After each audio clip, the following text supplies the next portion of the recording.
তো অনির্বাণ তো আবার ভুল বুঝছে, কি শুধরাবে কোনোদিন? এত মিষ্টি একটা বউ, মানে এর তো রেকটিফিকেশনের কোনো নাম নেই, ছিল থেরাপিস্ট দরকার।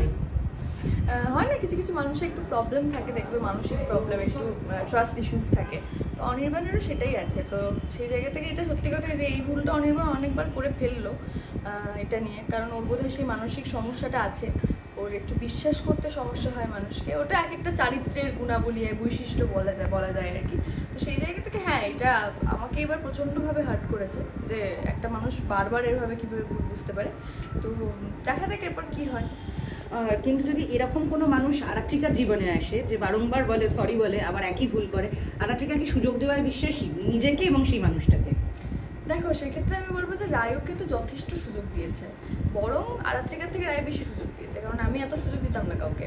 রায় বলেই যেহেতু রায় বলে, তার থেকেও বড় কথা হচ্ছে যেহেতু একটা সময় ভালোবাসতো, একটা সময় সম্পর্ক ছিল, কাজেই সেই জায়গা থেকে বারবার যখন ওকে ফিরিয়ে নিতে চেয়েছে ওর মনে হয়েছে তাহলে এবার বোধহয় ঠিক হয়ে গেছে।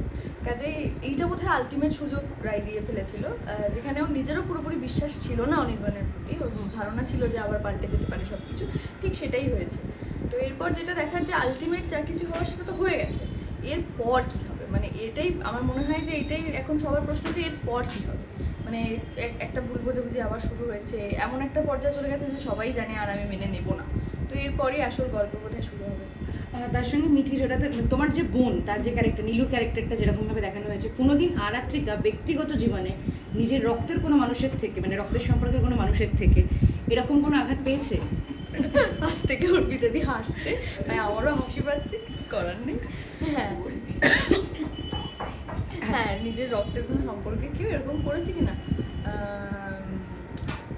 কাইন্ড অফ, মানে ওরকম পুরো খাবারে নুন মিশিয়ে নষ্ট করে খাবার, সবার নামে খারাপ কথা বলবে তার জন্য, এইরকম তো হয়নি আমার সাথে। তবে হ্যাঁ, কিছু কিছু জিনিস বোধহয় করতে লাগে না ফিজিক্যালি, মেন্টালি একটা মানুষ কোনো মানুষকে হেট করলে বা হিংসে করলে বা তার খারাপ চাইলে সেটা আমরা বোধহয় বুঝতে পারি বা ভাইবটা পাই, ফিল করি। তো সেই নেগেটিভ ভাইবটা আমি খুব ভালো করে ফিল করতে পারি যে কারা আমার নেগেটিভ খুব ভাইব পাই কাদের কাছ থেকে, তো সেইগুলো হয়েছে আমার কাছে। মিঠিজোড়াতে যে জিনিসটা দেখা গেছে প্রথম, মানে ট্রেন্ড সেট যদি ফলো করা যায়, যে মানে দর্শকরা দুটো দলে ভাগ হয়ে গেছিল একটা সময়, নীলু ভার্সেস এতে, মানে এটা একটা সিরিয়ালেরও একটা, মানে চিত্রনাট্যেরও একটা বড় ম্যাজিক। হ্যাঁ, সেটা নিয়ে কি বলবে? মানে এই জায়গায় নায়িকা শুধু একা প্রায়োরিটাইজড নয়, যেখানে নায়িকার ক্যারেক্টারটাও খারাপ ভালো দেখানো হয়েছে, তারও কিছু ডিসিশন ভুল। হ্যাঁ, এটা খুবই ভালো বিষয়। আমি কি সবসময় একটা জিনিসই চেয়েছি যে আমি যে প্রজেক্টে কাজ করেছি সেটা নিয়ে চর্চা হোক, এবার খারাপ চর্চা হোক ভালো চর্চা হোক সবটাই চর্চা, negative publicity is also publicity. কাজেই আমার মনে হয় যে চর্চা হওয়াটা ইম্পর্টেন্ট, আর মিঠিজোড়া প্রত্যেকের দুয়ারে দুয়ারে পৌঁছানোটা ইম্পর্টেন্ট, কারণ আমরা সবাই মিঠিজোড়ার পার্ট, এটা একটা টিম ওয়ার্ক। তো সেক্ষেত্রে চর্চা হলেও আমি বলবো যে লোকে দেখছে বলেই চর্চাটা করছে, এবং প্রত্যেকটা চরিত্র মানুষ ভালোবেসে ফেলে বলেই, ভেতরে ঢোকে বলেই হয়তো সেটা নিয়ে খারাপ কথা বলে, ভালো কথা বলে, যাই বলে। তো আমার এক্ষেত্রে ইম্পর্টেন্ট যে মিঠিজোড়া সবাই দেখুক, 9:30টার সময় টিভি খুলে, মানে প্রত্যেকে মানুষ ঘরে ঘরে মিঠিজোড়াটা চলুক, সেইটুকুই আর কি। সেই জায়গা থেকে আমি সবটাই খুব পজিটিভ লাগি। এবং আজকে স্পেশালি জন্মাষ্টমীর দিন একটা সুন্দর সাজ দেখতে পাচ্ছি। পয়েন্ট এসছে এতক্ষণ পরে তুমি। তো আজকে মানে স্পেশালি কি হলো, প্যাকআপের পর সোজা কি এখানে আসা? হ্যাঁ, প্যাকআপের পর সোজা এখানে আসা। আমাদের সকাল থেকে আউটডোর চলছিল, তারপর এখানে আসার কোনো প্ল্যান ছিল না, রীতিমতো আমি বাড়িতেই পৌঁছেছিলাম, শুটিং করে জাস্ট বাড়িতে ঢুকেছিলাম, তো হুট করে একটা মানে বললো পুজো আছে, আসার কথা, তো অবশ্যই পুজোতে কে না আসতে চায়, সবাই আসতে চায়, তো ওই আর কি, ওখান থেকে ওরকমভাবে ডিরেক্ট শুট থেকে চলে এলাম আর কি। আর নিজের নতুন বাড়িও, মানে আস্তে আস্তে একটা করে আরাত্রিকার জীবনে পালক জুড়ছে, সেটা নিয়ে একটু বলো, কতটা ইমোশনাল এক্সাইটেড?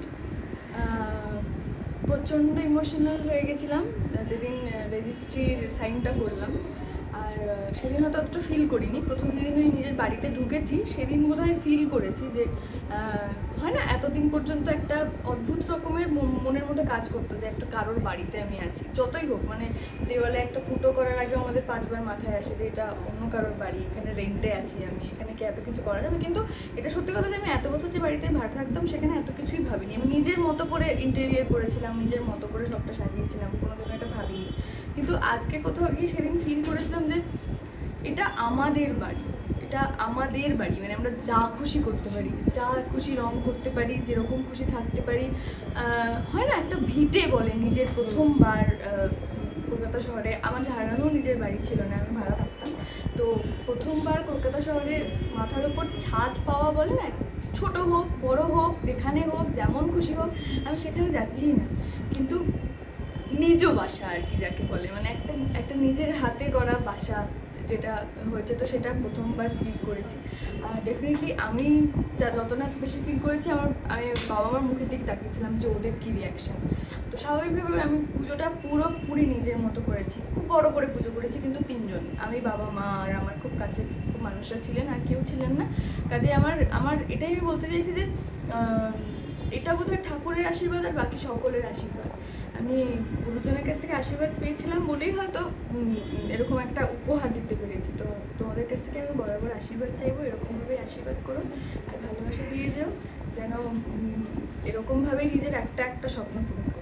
আর জন্মাষ্টমী মানে স্পেশালিটি যেটা থাকে তালের বড়া, তো সেখান থেকে কি আরাত্রিকার সেটাই ফেভারিট? হ্যাঁ, আমি তালের বড়া ভীষণ পছন্দ করি। তালের সব রকমের রেসিপি ভালো লাগে, তালের পায়েস, তালের বড়া, তারপর ধরো মা অনেক কিছুই করেন, আরও ক্ষীর টির করেন। আজকে যেহেতু জন্মাষ্টমী, তো সেই জায়গা থেকে হ্যাঁ আজকে সবটাই খেয়েছি আমি। আজকে বাড়িতে স্পেশাল পুজো হয়েছে?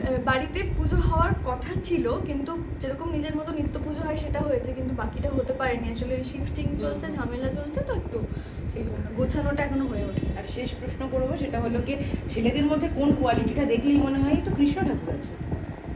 কৃষ্ণ ঠাকুর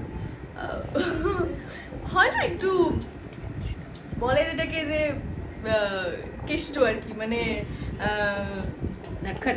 নাটখাট একটু। আর কৃষ্ণ ঠাকুর মনে হয় এখনকার সব ছেলেরাই কৃষ্ণ ঠাকুর দেখবে, এত বন্ধু বান্ধবীদের নিয়ে ঘুরছে, এত সখী, এত এই সব কৃষ্ণ ঠাকুর। তো আমাদের কৃষ্ণ ঠাকুরের মতো নাটখাট হলেই আমার মনে হয় সেটা আর কি। মিঠি জোড়ায় কি নতুন টুইস্ট আসতে চলেছে? মিঠি জোড়ায় আমার মনে হয় সকলে এটাই প্রশ্ন যে এরপর কি হবে, আমারও এটাই প্রশ্ন যে এরপর কি হবে। কিন্তু আমি এটুকু বলবো যে খুব অদ্ভুত রকম একটা খুব বড় টুইস্ট আসতে চলেছে, যেটা আজকেই আমি সিন করলাম। তোমরা খুব তাড়াতাড়ি সেটা জানতে পারবে। আমি কিছু বলছি না সেই বিষয়ে, তবে এইটুকু বলবো যে দর্শকের যে হোপটা চলে যাচ্ছে যে আর দেখবো না, আর ভালো লাগছে না, একই জিনিস বোধহয় হবে, সেটা হবে না। আমি তোমাদের এটুকু বলতে পারি, তোমরা প্লিজ, আমি নিজেও খুব আশাবাদী, তোমরা ভালোবাসবে, ভালোবাসা দেবে, তোমরা দেখতে থাকো। নতুন টুইস্ট তোমাদের সকলের জন্য অপেক্ষা।